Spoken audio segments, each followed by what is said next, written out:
Update news.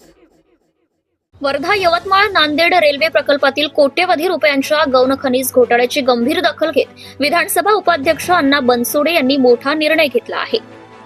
ETS मोजणीचा आदेश प्रकरणाच्या चौकशीसाठी ईटीएस मोजणी म्हणजेच इलेक्ट्रॉनिक टोटल स्टेशन सर्व्हे करून 2 महिन्यात अहवाल सादर करण्याचे निर्देश त्यांनी अधिकाऱ्यांना दिले आहेत। नागपूर हिवाळी अधिवेशनादरम्यान 11 डिसेंबर रोजी आयोजित बैठकीत त्यांनी हे आदेश दिले।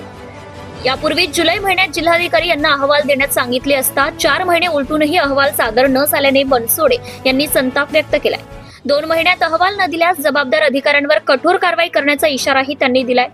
तर संयुक्त मोजणी कळंब ते पुसद पर्यंत संपूर्ण गौण खनिज उत्खननाची संयुक्तपणे ईटीएस मोजणी करण्याचे आदेश त्यांनी तहसीलदार, मंडळ अधिकारी, भूमी अभिलेख विभाग आणि रेल विकास निगम यांना दिले आहेत। या प्रकरणाचा तपास आर्थिक गुन्हे शाखा EOW देखील करत आहेत। तक्रारकर्ते अमोल कोमावार यांनी हा घोटाळा सुमारे 12,000 कोटी रुपयांचा असल्याचा दावा केलाय। अण्णा बनसोडे यांच्या या कठोर भूमिकेमुळे जबाबदार अधिकारी आणि कंत्राटदारांमध्ये खळबळ उडाली आहे। प्रतिनिधी सय्यद मतीन, यवतमाळ।